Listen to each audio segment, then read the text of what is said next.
Sir బ్రతుకుదేరు కోసం ఎన్నో రాష్ట్రాల నుంచి చాలామంది పేదవారు హైదరాబాద్కి వస్తారు. హైదరాబాద్లో కొంతమంది జాబ్ చేస్తూ ఉంటారు, కొంతమంది కూలి పనులు చేసుకునే వాళ్ళు ఉంటారు, కొంతమంది మిడిల్ క్లాస్ వాళ్ళు 50,000 పైగా సంపాదించుకునే వాళ్ళు కొంతమంది ఉంటారు. ఇలా అంటే ప్రతి ఒక్కరికి కూడా ఇందాక మనం మాట్లాడుకున్నట్లుగా ఏదో ఒక ప్లేస్లో స్థలం కొనుక్కోవాలి, ఒక ఏరియాలో. అక్కడ మనం కొన్ని సంవత్సరాల తర్వాత అయినా ఇంటిని నిర్మించుకోవాలనే కళ అయితే ఉంటుంది. 20,000 నుంచి తీసుకోండి శాలరీ, ప్రతి నెల 20,000 వచ్చేవాళ్ళు ఉన్నారు ఎంప్లాయీస్.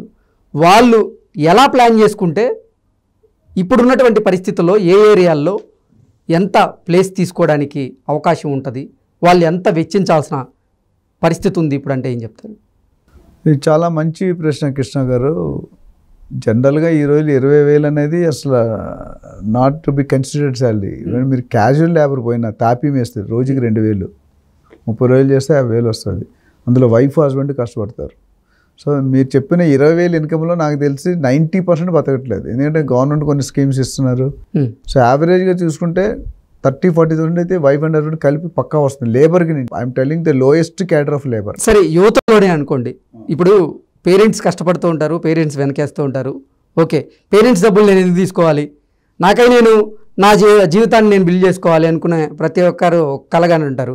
నేను భవిష్యత్తులో మంచి ఆలోచనలతో ఉన్నత స్థాయికి ఎదగాలి అంటే నేను ఇప్పటి నుంచే ఫౌండేషన్ వేసుకోవాలి అని ప్లాన్ చేసుకొని కొంతమంది ఏంటంటే వాళ్ళకి వచ్చే శాలరీలోనే ఎంతో కొంత చేయొచ్చండి. ఇప్పుడు సపోజ్ 25,000 తీసుకుంది ఎగ్జాంపుల్కి.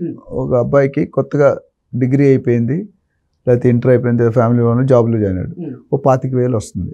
ఇండివిజువల్ పెళ్లి కాబట్టి ఇక్కడ ఉద్యోగంకి పేయింగ్ గెస్ట్ హౌస్ కన్నా చేరుతాడు. గెస్ట్ హౌస్ ఎంత తీసుకుంటారు? 7,000, 6,000, 8,000 తీసుకుంటారు. ఒక 10,000 పెట్టుకోండి, ఇంకొక 5,000 అమ్మకి పంపించాలి, ఓ 10,000 సేవ్ చేయాలి. ఒక 5 నుండి 10,000 నెలకైతే సేవ్ చేయగలడు కదా. ఈ 5-10,000 ఏం చేయాలంటే రకరకాల ఇన్వెస్ట్మెంట్ ప్లాన్ ఉంటుంది. అది ఇక్కడ ఎంత డీటెయిల్గా చెప్పలేము. మేము ఒక ఇన్వెస్ట్మెంట్ అడ్వైజ్ ఇస్తాం. అంటే ఇప్పుడు నీ దగ్గర నెలకి 10,000 నువ్వు సేవ్ చేయగలుగుతున్నావు, నెట్ సేవింగ్ 15,000 ఖర్చు అయిపోతుంది. 5,000 అమ్మకు పంపిస్తాం, 10,000 నువ్వు వాడుకుంటున్నావు. నువ్వు పెళ్ళి అయితే కాలేదు, పిల్లలు లేరు కాబట్టి వేరే హ్యాబిట్స్ ఏమి లేవు. ఈ 10,000ని ఒకే దగ్గర కాకుండా రియల్ ఎస్టేట్లో ఎంత పెట్టాలి, స్టాక్లో ఎంత పెట్టాలి, గోల్డ్లో ఎంత పెట్టాలి అనేది ప్లాన్ ఇస్తాం. ఎందుకంటే మనీని రొటేట్ చేయడం రావాలి. ఓకే, ఇప్పుడు నెలకి 10,000 వేసుకుంటే సంవత్సరానికి 1,20,000, 5 సంవత్సరాలకి 6 లక్షలు, 10 సంవత్సరాలకి 12 లక్షలు. ఓకే, ఈ 12 లక్షలు చెప్పా, 12 కాదు 15 లక్షలు అవుతుంది క్యూములేటివ్ ఇంట్రెస్ట్ కాబట్టి. సో 15 లక్షలు ఉందంటే నువ్వు అప్పటికి నీ శాలరీ 20,000 ఉండదు కదా, డెఫినెట్గా 60-70కి వెళ్తుంది. సో దీన్ని ఒక 5-10 years పుట్టగానే పిల్లడి నడ్డు. Rome is not built in one day. మీరు అన్నట్టు 20 yearsతో స్టార్ట్ చేస్తే 30-35 years కల్లా హీ విల్ బికమ్ అట్లీస్ట్ 50 lakhs ఓనర్. ఓకే, సో దాన్ని సేవ్ చేసే విధానం ఇంపార్టెంట్. తెలంగాణ ఇవ్వడం తప్పు కదా, కానీ ఇచ్చే విధానం తప్పు అన్నారు. ఇక్కడ డబ్బులు ఎవ్రీ ఇయర్ ఇంక్రిమెంట్ ఏదవుతుంది మీకు కానీ నాకు ఎవరికైనా ఎవ్రీ ఇయర్ 10%, 20% తక్కువ లేదు. ఎవరు ప్రైవేట్ కంపెనీలు అయితే డెఫినెట్గా 20-25% ఇస్తారు. అంటే 25,000 కాస్త 30,000, 30,000 కాస్త 40,000, 10 సంవత్సరాలు చెప్పాం. బై ద టైమ్ ఈ కంపెనీలుగా 1 lakh శాలరీ. అప్పుడు ఆయన ఎక్కువ సేవ్ చేయగలుగుతాడు. పెళ్ళి అయినా సరే కొద్ది ఖర్చు అయినా ఇంకా ఇప్పుడు 10,000 వదిలి 30,000, 40,000 సేవ్ చేస్తాడు. ఓకే సార్, ఇందాక మనం మాట్లాడుకున్నట్లుగా కొంతమంది దగ్గర లిక్విడ్ క్యాష్ 15 లక్షలు ఉండి ఒక ఫ్లాట్ తీసుకోవడానికి వాళ్ళు యోచిస్తూ ఉండొచ్చు. కొంతమంది నాకు వచ్చేటువంటి శాలరీ ద్వారా నేను ఈఎంఐ ప్రాసెస్ పెట్టుకొని ఎంతో కొంత డౌన్ పేమెంట్ కట్టుకొని ఒక ఫ్లాట్ తీసుకుందాం అనే ప్లాన్లో ఉంటారు. అలాంటి వాళ్ళు ఒకవేళ 15 లక్షల లోపు కనుక ఒక ప్లాట్ తీసుకుంటే డౌన్ పేమెంట్ ఎంత కట్టాలి, తర్వాత మంత్లీ ఈఎంఐ ఎంత కట్టాల్సి వస్తుంది అంటే ఏం చెప్తారు సార్? ఇది సింపుల్ అండి. సపోజ్ మీరు 15 లక్షలు అంటున్నారు. సో 15 లక్షలు మీ దగ్గర మార్జిన్ మనీ అంటారు. క్యాష్ డౌన్ అంటే ఇప్పుడు కారు కొనేటప్పుడు డౌన్ పేమెంట్ ఉంటుంది, అంటే ఇల్లు కొనేటప్పుడు కూడా డౌన్ పేమెంట్ ఉంటుంది. బిలో 1 crore అయితే 20% మనం పెట్టుకోవాలి. 80% లోన్ ఇస్తే provided you have the repaying capacity. Okay, eligibility ఉండాలి. మీ సిబిల్ రేటింగ్ అంటాం. సిబిల్ రేటింగ్ తప్పు ఉంటే మీ క్యారెక్టర్ మంచిది కాదు అని అర్థం. తక్కువ ఉంటే 900కి రేటింగ్ ఉంటుంది. 900లో మనకి 700-800 ఉంటేనే ఇస్తారు. నేను ఇల్లు కొన్న లోన్ తీసుకున్నా, అది 870 ఉంది అంటే 900-870 చాలా హై స్కోర్. అంటే మనకి సింగిల్ 30 సంవత్సరాల అకౌంట్లో సింగిల్ చెక్ బౌన్స్ లేదు నాది. నాకు వచ్చే చెక్కులు కానీ నేను ఇచ్చే చెక్కులు కానీ, అది గుడ్ రేటింగ్. అందరికీ అలా ఉండదు. ఇప్పుడు ఉన్నది 100 కార్డులు. నేను ఇప్పుడు లైఫ్ టైంలో క్రెడిట్ కార్డే వాడలేదు. ఇన్ని సంవత్సరాలు 50 సంవత్సరాల దగ్గరకు వచ్చే క్రెడిట్ కార్డ్ అనేది నేను సింగిల్ ట్రాన్సాక్షన్ చేయలేదు. మొత్తం ఆల్ ఓవర్ వరల్డ్ తిరిగాను నేను, ఇండియాలోనే కాదు. So what I'm saying is 15 లక్షలు మీ దగ్గర ఉంటే you can go up to the level of another 45 lakhs you can get loan provided you are eligible. Okay. మీరు ఎక్కడే ఎలిజిబుల్ కాదు. మీ వైఫ్ ఇన్కమ్ కలుపుకోవచ్చు, మీ బ్రదర్ ఇన్కమ్ కలుపుకోవచ్చు, మీ పేరెంట్స్ ఇన్కమ్ కలుపుకొని ఇద్దరు జాయింట్గా తీసుకోవచ్చు. సో 1 crore దాటితే కనుక 25% మన మార్జిన్ మనీ ఉండాలి. 75% ఇక్కడ 80% ఇస్తారు. అంటే మీరు ₹1,00,000 కంటే 20 లక్షలు మీరు పెడితే 80 లక్షలు వాళ్ళు పెడతారు. ఏది లెస్ దాన్ ఏ crore. అబౌవ్ crore 25 lakhs మీరు పెట్టుకుంటే 75 lakhs బ్యాంక్ వాళ్ళు ఇస్తారు.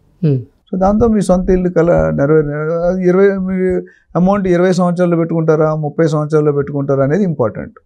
ఎందుకంటే 30 సంవత్సరాలు పెట్టుకుంటే తక్కువ పడుతుంది ఈఎంఐ, వడ్డీ ఎక్కువ కడతాం. మనం జనరల్గా ఏం చేస్తాం, తీసుకున్నది 20 సంవత్సరాలు తీసుకుంటాం, 10 సంవత్సరాలు తీర్చేస్తాం. మన అప్పులు అంటే ఇష్టం ఉండదు కదా.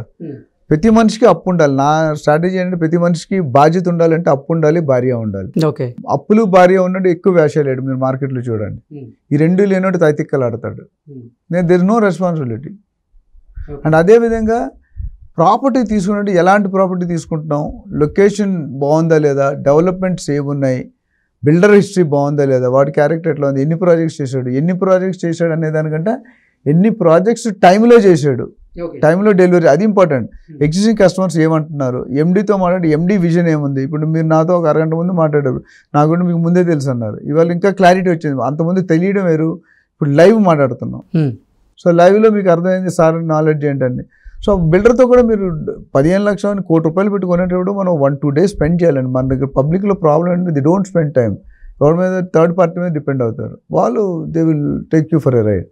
ఒక ఆయన ఇద్దరు క్లాస్మేట్స్ ఫర్ లాస్ట్ 50 years, ఇద్దరికి కొడుకులు కూతుర్లు ఉన్నారు. ఒక ఆయన అమెరికాలో సెటిల్ అయ్యాడు, ఒక ఆయన ఇక్కడ సెటిల్ అయ్యాడు. అంటే ఫాదర్స్ ఇక్కడ ఉంటారు, కొడుకులు. ఒక కొడుకు ఏంచి రియల్ ఎస్టేట్ చేస్తాడు, ఒక కొడుకు అమెరికాలో సాఫ్ట్వేర్. ఆ కొడుకు నాన్నకు డబ్బులు పంపించాడు ₹1,00,000 ఒక ప్రాపర్టీ. ఆ నాన్న కూడా అమెరికాలో ఉండి ఈ అబ్బాయి ఫ్రెండ్ కొడుకు ఎవరైతే ఆయనకు పంపించాడు 80 lakhs. 80 lakhs రిసిప్ట్స్ పక్కాగా ఉన్నాయి, కానీ కంపెనీ లేదు రిసిప్ట్స్. ఆయన హైదరాబాద్ ఇండియాకి వచ్చేది, అమెరికా నుంచి ఇండియాకి వచ్చాక తెలిసింది ఏంటంటే ఈ అబ్బాయి ఫేక్ రిసిప్ట్లు క్రియేట్ చేసి 80 లక్షలు ఇచ్చేసి బిల్డర్ దగ్గరికి వెళ్తే నాకు సంబంధం లేదు, నేను ఇచ్చిన రిసిప్ట్ కాదు, నా రిసిప్ట్ బుక్ ఇది అన్నాడు. ఆయన పరిస్థితి ఏంటి? మీరు టైం స్పెండ్ చేసి ఎవరికి ఇస్తున్నారు, ఎందుకు ఇస్తున్నారు అని క్లారిటీ. బిల్డర్ని కలవే లేదు. ఆయన ఖమ్మంలో ఉంటారు. ఆయన నా దగ్గరికి కన్సల్టెన్సీకి వచ్చాడు. ఏం చేస్తామని, ఏ ఆధార్ లేదు, పర్మిషన్ లేదు, రేరా లేదు, డిటీసీపీ లేదు, డబ్బులు మాత్రం కట్టేశారు. సో నేను అనేది ఏంటంటే builder taluka background is very very important. Property నచ్చాలి, లొకేషన్ బాగుండాలి, సరౌండింగ్స్ ఉండాలి, పక్కనే గ్రేవ్ యార్డ్స్ కానీ మస్జిద్లు కానీ టెంపుల్ కానీ ఉన్నాయి చూసుకోవాలి, నాలా ఉండకూడదు. గ్రాసరీస్ అంటే ఎమ్యూనిటీస్, మెయిన్ సినిమా హాల్ కానీ హాస్పిటల్ కానీ మెడికల్ స్టోర్లు కానీ ఇవన్నీ కూడా సూపర్ మార్కెట్ కానీ ఉండాలి కదా. అవన్నీ లేకపోతే కూడా మళ్ళీ దాని వాల్యూ ఉండదు, రీసేల్ ఉండదు. ఎందుకంటే ఇప్పుడు అందరూ గేటెడ్ కమ్యూనిటీ కాన్సెప్ట్లో ఏమంటే ముస్లింని ఇక్కడ వదిలేస్తున్నారు, పిల్లలు అక్కడ వెళ్ళిపోతున్నారు. వాట్ ఎవర్ ఆల్ 100కి 80 ఫ్యామిలీలు అట్లానే ఉన్నాయి. ఓల్డ్ ఏజ్ హోమ్లో వేస్తున్నారు. ఒక ఆయన చిన్న స్టోరీ గుర్తొచ్చింది. ఓల్డ్ ఏజ్ హోమ్ అంటే ఒక పేరెంట్స్ ఇక్కడ అంటే ఉంటారు, ముసలి అయిపోయారు 80 years. ఇంకా కొడుకులు బిజీ అయిపోయారు, పెళ్ళిళ్ళు చేసుకుని కాపురాలతో. తండ్రిని తీసుకెళ్ళి ఓల్డ్ ఏజ్ హోమ్లో వేస్తాడు. వేసి మెయింటెనెన్స్ కడుతుంటాడు, నెలకు 10,000 20,000. అయితే తండ్రి నుంచి ఏసీ కావాలరా అన్నాడు. మన కోడల ఫీలింగ్ ఎట్లుంటుంది, ముసలోడికి పోయేవాడికి ఏసీ ఎందుకు అని, అదే కదా జనరల్ ఫీలింగ్. సో వెళ్ళినప్పుడల్లా వారానికి ఒకసారి చూడడానికి వెళ్తాం కదా, వెళ్ళినప్పుడల్లా నాకు ఏసీ కావాలి బాబు అంటాడు. ఫైనల్గా ఫెడప్ అయిపోయి 1 yearలో ఏసీ కొనిస్తాడు. కొనిచ్చాక నెక్స్ట్ టైం వచ్చినప్పుడు ఈయన అడుగుతాడు, నాన్న ఏసీ ఎందుకు ఏసీకి అంత పట్టుదల పట్టావని. అంటే ఆయన అంటాడు, ఈరోజు నేను ఇక్కడున్నా, రేపు నువ్వు కూడా ఇక్కడ రావాల్సిందే, నీకోసం తెప్పించి పెట్టాను బాబు ఏసీ అంటాడు. అర్థమైందా? అర్థమైంది. సో ఇలాంటి కాన్సెప్ట్స్ జరుగుతుంటే వింటుంటే కొద్దిగా కళ్ళని నీళ్ళు వస్తాయి. కరెక్ట్ అని చెప్పేది. మనం ఇవ్వైనా నేను ఎవరైనా ప్రతి ఒక్కరు చేరాల్సింది గూటికే. ఎగ్జాక్ట్లీ. ఆయన కోసం, నేను నా కోసం కాదు, నాకు ఏసీ లేకుండా 2 రోజులు బతికాను, నువ్వు వస్తే బతకలేవు అని చెప్పి నీ కోసం రెడీ చేయించాను, నీ ఎంత నువ్వు చేసుకునే కెపాసిటీ లేదు నీకని. సో అలాగా రియల్ ఎస్టేట్లో 10 లక్షలు ఉన్నా 20 లక్షలు ఉన్నా you should have a right mentor, right guide, right adviser. డెఫినెట్గా everything is possible in this world, nothing is impossible. ఇంపాసిబుల్ని మనం మాట్లాడాల్సిన ఐ యామ్ పాసిబుల్, నేను ఇంపాసిబుల్ని ఐ యామ్ పాసిబుల్. ఇంకో స్టేట్మెంట్ అంటే లీగల్గా liars will figures will never lie. Okay sir, ఒక ప్లేస్ని లేదా ఒక ప్లాట్ని మనం సొంతం చేసుకోవాలంటే ముందుగా కస్టమర్ అసలు ఎటువంటి డాక్యుమెంట్స్ చూసుకోవాల్సిన అవసరం ఉంది? ప్లాట్కి ఫ్లాట్కి వీళ్ళకి కొద్ది తేడా ఉంటుంది. జనరల్గా మాట్లాడడం, జనరలైజ్గా ముఖ్యంగా ఫస్ట్ అండ్ ఫార్మోస్ట్ చూడాల్సింది లింక్ డాక్యుమెంట్స్. 50 సంవత్సరాలకు సంబంధించి లింక్ డాక్యుమెంట్స్ ఉన్నాయా లేదా? 1955 ఉర్దూలో రాసి ఉంటాయి. అప్పటి నుండి చూస్తే మంచిది, but at least 30-40 years is a must. అసలు లింక్ డాక్యుమెంట్స్ అంటే ఏంటి? ఎగ్జాక్ట్లీ. లింక్ డాక్యుమెంట్ అంటే ఇప్పుడు మీరు మీ ముత్తాత ఉన్నారు, మీ తాత ఉన్నారు, మీ ముత్తాత నుండి మీ తాత వచ్చాడు, మీ తాత నుండి మీ నాన్న వచ్చారు, మీ నాన్న నుండి మీరు వచ్చారు, మీ నుండి మీ కొడుకు వస్తాడు, ఇంకా XYZ వస్తాడు, మనోడు వస్తాడు. అంటే లింక్ ఎక్కడ స్టార్ట్ అయింది? మీ వంశం ఎప్పుడు స్టార్ట్ అయింది? అక్కడ స్టార్ట్ అయింది.